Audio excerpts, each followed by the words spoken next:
Hello everyone, I'm Colin Kinnett. Welcome back to my channel. Today I'm doing something completely different.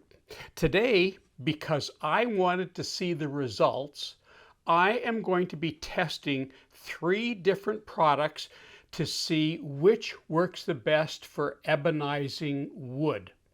Now, before we get started, let me show you why I want to ebonize wood. One of the things that can turn an ordinary woodworking project into magic is something called inlays. And there's a variety of things you can do. This is called banding, where you can take bits of pieces of wood like I've done here, just some testing, and create little pieces of wood like this. There's my block, and I've just cut some strips from it.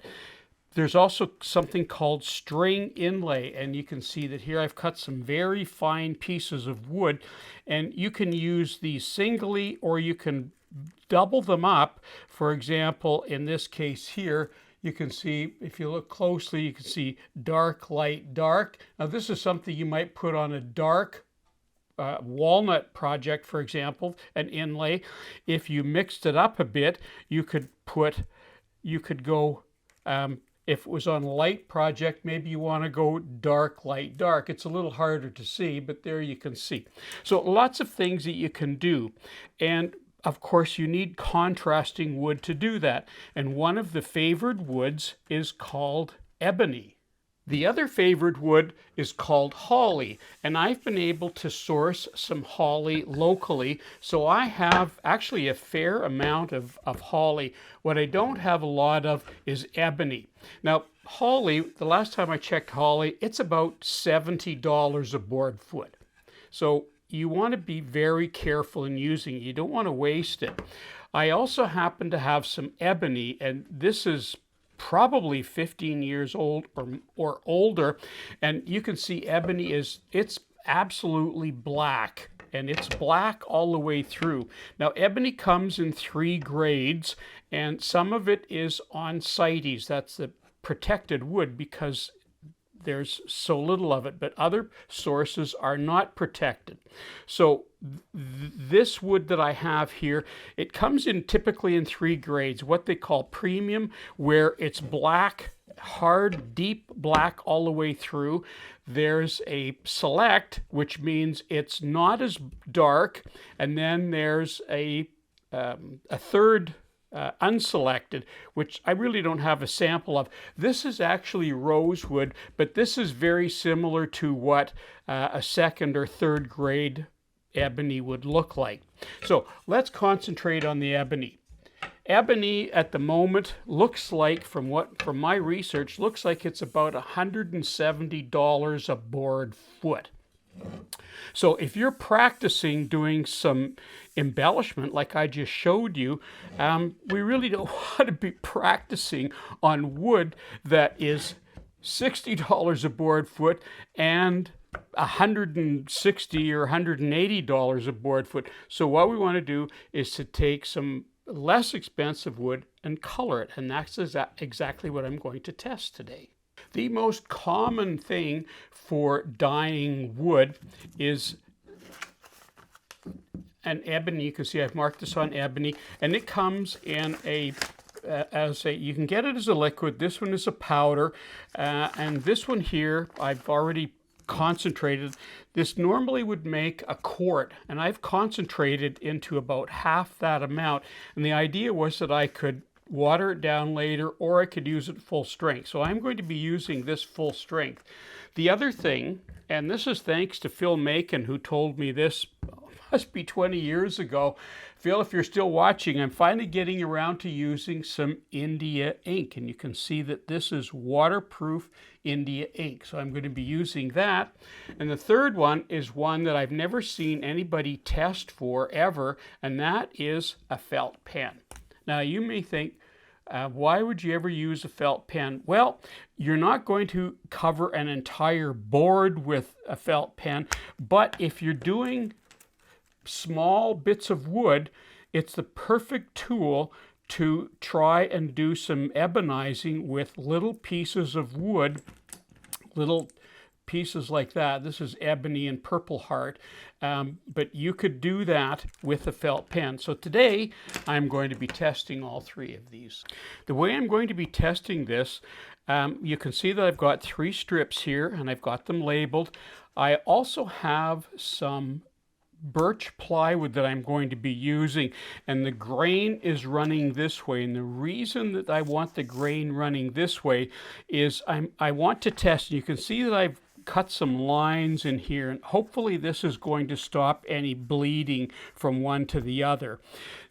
The reason I'm running the grain like this is because what I want to do, I've seen people when they test them, they'll sort of cut into the wood. So they'll cut into the wood to see how deep a dye or a stain went into the wood or a finish. But I never understand what the purpose of that is, because if we're going to do anything, we're going to be doing some sanding.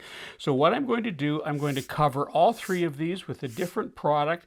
I'm going to let it dry overnight, and then I'm going to take some sanding grit and run that along and see if in a couple of maybe 3 strips with some different grits of sandpaper, and see if we can sand that before it gets through back into the birch plywood. So a much better way of testing, because we don't really cut into the wood when we ebonize it, but we might want to do some sanding. So let's get started.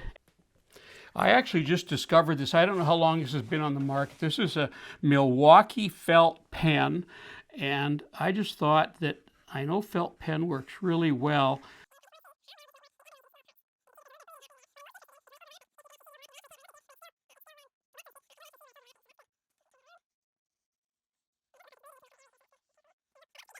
Here we go with the India ink, and in this case I'm going to be using a foam brush. This might be the only use I ever use. I hate foam brushes, but in this case it might actually work for what we want to do. So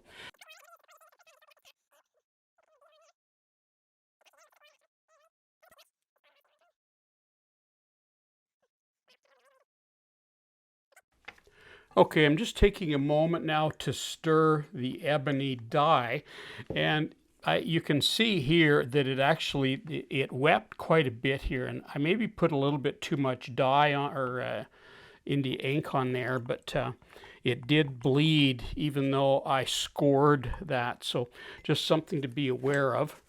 All right, let's go now with the aniline dye, and you can see that I've got some.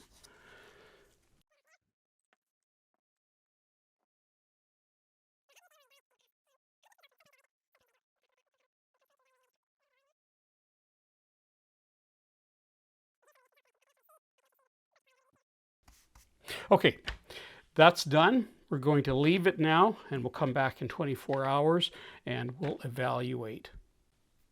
Well, I have to say, I am shocked at the results, literally, and I'm going to show you that in just a second. Before I do, when you're looking at the results here, if you see a little bit of a tint one way or another, that's likely the device that you're looking at, whether it's a TV, a laptop, a desktop, a phone. Sometimes they give a little bit of a tint. If you were here with me today, you would look at these and go, wow, they're all pretty much neutral gray. Now, from here on in, I'm going to explain what I did, because it's going to be way quicker than trying to demonstrate what I did. So have a look at these very amazing results. Okay, so here's the finished process, and this vertical panel is the original ebony wood, and it has 2 coats of Osmo, and I use Osmo a lot, so that's what's on there, hard wax oil. This panel here, you can see in here, this area, this is the natural dyes or stains on this side over here, and from between my fingers, this is 3 coats of Osmo. And if you were here today looking at me, what you see on your computer might be a tad different. You would say these are virtually indistinguishable, the felt pen, the India ink, and the coated ebony wood. Even you should be able to see that the aniline dye here is actually visibly a little bit lighter. And interestingly, this was what the ebony wood looked like before it had some dye on it. So I'm concentrating on these things here. So 3 coats of Osmo. In the first coat, I found that some of the ink was coming off when I was applying it. So it was coming off in the Osmo, all of these. So I said, I'll do it. I'll do a second coat, which I did. Even on the second coat, there was still a little bit of dye coming off. So then I did a third coat, and that was fine. I typically do 3 coats of Osmo anyway, but I may have lost a tiny bit of ink in there. I don't think it's noticeable. So what I did, while this was drying and testing, I ran yet another test. And this one is the felt pen down here. This is the India ink. And what I did with this test is I gave these 1 coat of shellac. I mixed up some fresh shellac. I coated them just 1 coat of shellac. I let that dry for about 6 or 7 hours. Then I put 1 coat of Osmo on it, and that's what you're looking at right now. And that 1 coat of Osmo, there was no dye coming off of that. Now, I don't know, because I have a different wood here. I'm using a slightly different wood because that's all I had on hand. But when I look at those, again, there's virtually no difference to that. And this, again, this is only the second or 1 coat of Osmo. So look at what the felt pen did. I was absolutely shocked that the felt pen would do that great a job. When I first applied it, you can see it's a tiny hint of real deep purple or blue, but once it's coated, you can't even notice that, or at least on this wood, you can't even notice that. Now, I did all of this on a light wood. Typically, you would be doing this on a walnut, on a darker wood. I did this on a white wood because this is what I had, and I wanted to do a scratch test, and a scratch test is best on a white wood. So even on a very white wood, the felt pen and the India ink do a much better job, a much richer, darker black than the aniline dye. So these are going to be 2 that I will concentrate on whenever I want to ebonize in the future. And that concludes my video for today.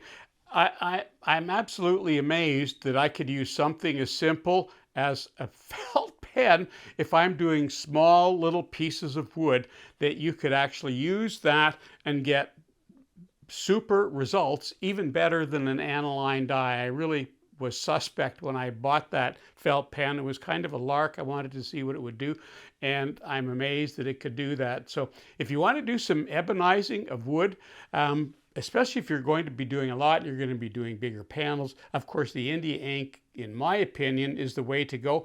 But all of these have some merit to them if you want to see a little bit more wood. And the other thing, I haven't tested on a dark wood, so this one might work better on a dark wood. I might do a personal test on that later on and actually show you, just quickly show you the results on that on a dark wood. So I'm Colin Kinnett for Woodwork Web. Thanks for watching.